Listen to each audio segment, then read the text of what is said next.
इस कहानी की शुरुआत में हम सरली नाम के एक स्क्वायरल को देखते हैं जो वहाँ की एक नट शॉप में धमाकेदार एंट्री करता है। वहाँ उस नट शॉप में बहुत सारे जानवर थे और वो सारे वहाँ पे बहुत खुश थे क्योंकि वहाँ पर उनके खाने के लिए पर्याप्त भोजन होता है। सभी लोग वहाँ पर इतने खुश थे जैसे वो किसी स्वर्ग में हो। और वहीं हम लिबर्टी पार्क को देखते हैं जो पहले उन जानवरों का घर हुआ करता था, लेकिन जब से नट शॉप उनके हाथ लगा सभी जानवर उसी नट शॉप में रहने लगे क्योंकि उन्हें वहाँ पे भोजन की तलाश नहीं करनी पड़ती थी और इसीलिए सरली सहित सभी जानवर आलसी होते जा रहे थे। लेकिन एंडी सरली के साथ नहीं रहती थी क्योंकि वो एक समझदार और खुदगर्ज स्क्वायरल होती है जो बाकी के स्क्वायरल को समझाती है कि हम जंगली जानवर हैं और हमें फ्री का भोजन नहीं खाना चाहिए, हम अपनी मेहनत से भोजन ढूंढते हैं। इसके बाद एंडी उन स्क्वायरल को नट तोड़ना बताती है, लेकिन नट काफी स्ट्रॉन्ग होता है और इसीलिए वो नट तोड़ते हुए पेड़ से नीचे गिर जाती है। उस नट को तोड़ने में इतनी मेहनत देखकर सभी स्क्वायरल उस नट शॉप की ओर निकल जाते हैं।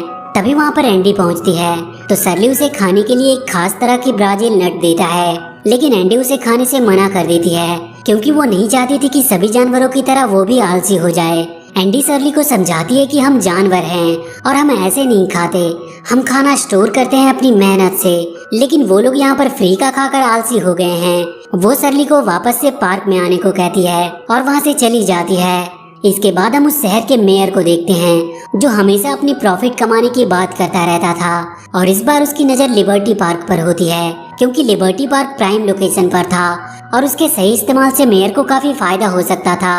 वहीं एंडी सरली से काफी नाराज होती है क्योंकि जानवर अपनी पहचान खो रहे थे। वो विंटर के लिए भोजन स्टोर करने की बात तो दूर, जानवर आपस में मिलकर काम करना तक भूल गए थे।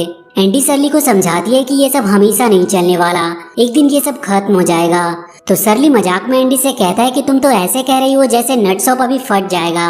और जैसे ही सरली उससे ये बात कहता है नट शॉप सच में ब्लास्ट हो जाता है।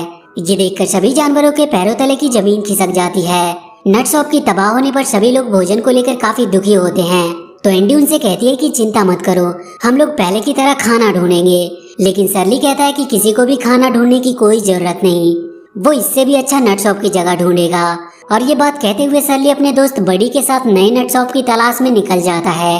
रास्ते में उसका दोस्त बडी उसे एक रेस्टोरेंट दिखाता है जिसे देखकर दोनों काफी खुश होते हैं, लेकिन उन्हें वहाँ कोई भी भोजन नहीं मिलता, बल्कि उन्हें वहाँ पे बहुत सारी मुसीबतों का सामना करना पड़ता है।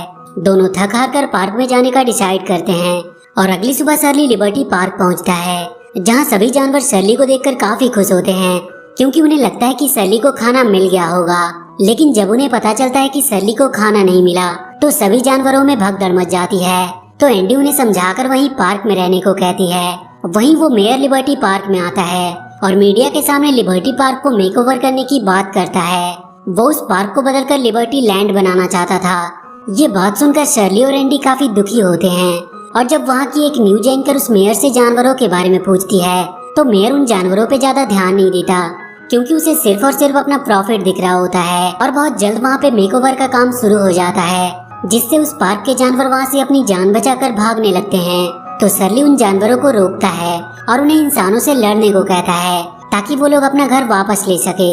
एंडी उन्हें ऐसा करने से मना करती है क्योंकि इंसानों से लड़ना उनके बस की बात नहीं थी। लेकिन सरली की बात सुनकर सभी जानवर इंसानों से लड़ने के लिए तैयार हो जाते हैं और तुरंत सरली वहाँ आ रही काम करने वाली गाड़ी को रोकने के लिए जाता है, पर कोई भी उसकी तरफ ध्यान नहीं देता। और इसी दौरान वो गलती से उस मशीन के नीचे आ जाता है तो वो मौका देखकर उस मशीन की वायर को काटने की कोशिश करता है जिसकी वजह से उसे करंट लग जाती है, लेकिन किसी तरह वो उस मशीन को बर्बाद करने में सफल रहता है। सरली के साथ उसके दोस्त भी वहाँ के एम्प्लॉय को काफी परेशान करते हैं और उनके सारे मशीन्स और उनके हाउस को वो लोग बर्बाद कर देते हैं।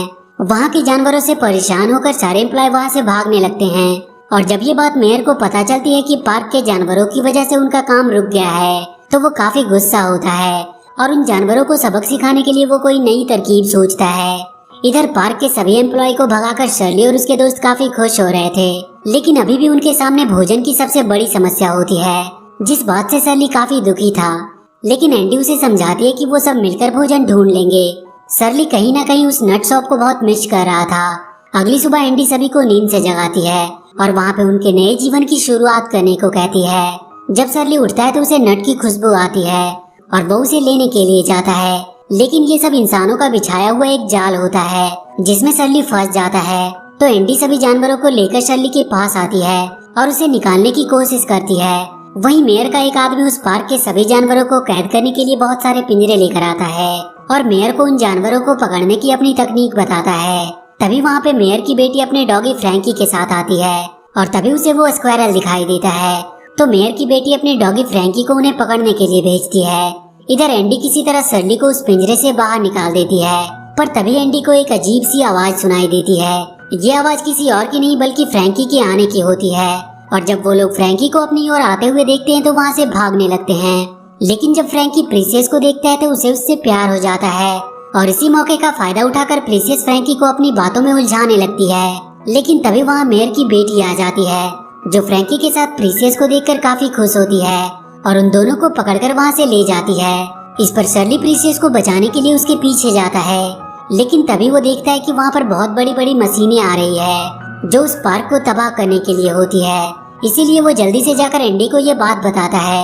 तो एंडी सभी को पार्क से निकलने में उनकी मदद करती है। उधर मेयर अपने आदमियों के द्वारा उस पार्क को पूरी तरह से तबाह करवा देता है। सरली के ऊपर अब दो समस्या आ गई थी, प्रीसियस को उस पागल लड़की से छुड़ाने की और अपने साथियों का ख्याल रखने की। तो एंडी इसमें उसकी मदद करती है। एंडी बाकी के जानवरों के रहने के लिए नए पार्क की तलाश में जाती है और इधर शर्ली और बड़ी प्रीसियस को बचाने जाते हैं। उधर मेयर की बेटी अपनी बात नहीं मानने पर प्रीसियस को खाना नहीं देती है। इधर शर्ली जब रास्ते में होता है तो उसे बहुत ही क्यूट सा एक चूहा मिलता है जिसका नाम फेंग होता है, जो सिर्फ देखने में ही प्यारा था। असल में वो काफी खतरनाक होता है। उसे क्यूट शब्द से काफी नफरत होती है। वो पार्क के किसी भी जानवरों को अपने इलाके में नहीं आने देता था, पर शर्ली किसी तरह उसे चकमा देकर वहाँ से भाग निकलता है। उधर एंडी बाकी के जानवरों के साथ नए पार्क में जाती है जो काफी सुंदर होता है। तभी एक बॉल आकर उसके सिर से टकराती है। दरअसल वो पार्क अमीर लोगों के गोल्फ खेलने के लिए होती है, जहाँ पर उन जानवरों के लिए कोई जगह नहीं होती है और उन्हें वहाँ पर काफी मुसीबतों का सामना भी करना पड़ता है। इधर शर्ली को मेयर की कार दिख जाती है तो शर्ली बड़ी के साथ प्रीसियस को बचाने के लिए मेयर के घर जाता है और मौका देखकर शर्ली प्रीसियस को पिंजरे से बाहर निकाल देता है। लेकिन जब वो लोग वहाँ से जाने लगते हैं तो शर्ली का एक पैर एक पपेट पे चला जाता है, जिससे मेयर की बेटी को उनके बारे में पता चल जाता है। और जब मेयर की बेटी प्रीसियस को भागते हुए देखती है तो वो अपने डैड के साथ मिलकर उन पर हमला कर देती है और इस हमले के दौरान शर्ली का दोस्त बडी घायल हो जाता है। बडी की हालत देखकर शर्ली अपने आप से काफी नाराज होता है क्योंकि शर्ली इन सब का जिम्मेदार अपने आप को मानता है। तो एंडी शर्ली को अच्छा फील कराने के लिए उसके और बडी के दोस्ती के बारे में पूछती है। शर्ली उसे बताता है कि उसकी बडी से मुलाकात एक तूफान के दौरान हुई थी। उस समय बडी कुछ ही दिनों का था, लेकिन बडी ने उसका साथ नहीं छोड़ा और उस दिन से लेकर आज तक दोनों कभी अलग नहीं हुए। उधर लिबर्टी पार्क को पूरी तरह से बदलकर लिबर्टी लैंड बना दिया गया था, जहाँ पर मेयर बड़े बड़े झूले और खेलने की मशीनें लगा रहा था। एंडी शर्ली से एक प्लान बनाने को कहती है, लेकिन शर्ली बडी को लेकर काफी परेशान था। तो एंडी शर्ली को समझाती है कि हम लोगों से नट शॉप छीन लिया गया और पार्क भी छीन लिया गया, लेकिन फिर भी वो सारे जानवरों ने उसका साथ नहीं छोड़ा क्योंकि उन्हें तुम पर विश्वास है कि तुम कोई ना कोई रास्ता निकाल ही लोगे। तभी वहाँ पर प्रीसियस आती है जो बडी को पिंजरे से निकालने पर थैंक्स बोलती है और जैसे ही प्रीसियस उसे लिक करती है बडी अपना हाथ हिलाता है। ये देखकर शर्ली प्रीसियस को दोबारा लिक करने को कहता है और जैसे ही प्रीसियस अपनी पूरी ताकत से बडी को लिक करती है बडी को होश आ जाता है। बडी को जिंदा देखकर सभी लोग काफी खुश होते हैं और इसके बाद वो लोग लिबर्टी पार्क को छुड़ाने का एक प्लान बनाते हैं। वहीं लिबर्टी लैंड की ओपनिंग होने वाली होती है। तभी वहाँ पर पार्क के सभी जानवर पहुँच जाते हैं और वहाँ पे वो लोग तोड़फोड़ मचाना शुरू कर देते हैं और वो सभी जानवर मिलकर लिबर्टी लैंड में काफी तोड़फोड़ मचाते हैं। जानवरों के तोड़फोड़ मचाने पर वहाँ एनिमल रेस्क्यू की टीम आ जाती है और उन जानवरों को कैद करने लगती है। शर्ली और एंडी को छोड़कर सभी जानवर कैद कर लिए जाते हैं। ये सब देखकर शर्ली एंडी को किसी सुरक्षित जगह छुपने के लिए कहता है और वो वहाँ से चला जाता है। लेकिन तभी एंडी को एक बेहोश करने वाली इंजेक्शन आकर लगती है और एंडी को भी कैद कर लिया जाता है। उधर शर्ली मिस्टर फेंग के इलाके में जाकर उनसे मदद मांगता है, लेकिन फेंग शर्ली से कहता है कि उसे पार्क के जानवरों से कोई लेना देना नहीं। फेंग ऐसा इसीलिए कहता है क्योंकि पहले वो भी उसी लिबर्टी पार्क में रहता था, लेकिन लोगों के आतंक ने उन्हें वहाँ से हटने पर मजबूर कर दिया और तब से वो लोग पार्क से नफरत करने लगे। तो शर्ली फेंग से कहता है कि हम जानवर हैं और हमें साथ मिलकर काम करना चाहिए। शर्ली के काफी रिक्वेस्ट करने पर फेंग उसकी मदद के लिए तैयार हो जाता है और अपनी सेना लेकर उसकी मदद करने के लिए निकल जाता है और शर्ली उनकी मदद से रेस्क्यू टीम से अपने दोस्तों को छुड़ा लेता है। सभी लोग मिस्टर फेंग से मिलकर काफी खुश होते हैं और मिलकर वो पार्क को बचाने के लिए निकल जाते हैं और वो सभी लोग पार्क के झूले और खिलौने को बर्बाद करने लगते हैं। वहीं प्रिंसेस अपने फ्रेंड फ्रैंकी से मिलने के लिए जाती है, जिसे मेयर की बेटी ने बांध रखा होता है। जब फ्रैंकी प्रिंसेस को देखता है तो उस पर गुस्सा होता है, क्योंकि पिछली बार वो फ्रैंकी को अकेला छोड़कर चली गई थी। प्रिंसेस अपनी गलती को मानती है और फ्रैंकी से सॉरी कहती है। फ्रैंकी भी उसे माफ कर देता है और दोनों में फिर से दोस्ती हो जाती है। पर तभी एक एम्प्लॉय फ्रैंकी पर तीर से वार करता है, लेकिन प्रिंसेस उसे बचा लेती है। और जब दोबारा वो एम्प्लॉय उन पर तीर चलाने जाता है तो सरली और एंडी मिलकर उसे काफी परेशान कर देते हैं, जिसकी वजह से उस एम्प्लॉय के हाथों मेयर की बेटी को तीर लग जाती है और तीर लगने की वजह से वो वहीं बेहोश हो जाती है। वो सारे चूहे मिलकर रेस्क्यू टीम को वहाँ से मार भगाते हैं। वहाँ पर पुलिस भी आ जाती है, जो वहाँ के शोर शराबे और प्रदूषण को देखकर कहता है कि जो भी यहाँ का इंचार्ज है वो जरूर जेल जाएगा। ये सब बातें मेयर सुन रहा होता है और मौका पाकर वहाँ से भागने लगता है, पर सरली उसका पीछा करता है, लेकिन वो उस तक पहुँच नहीं पाता।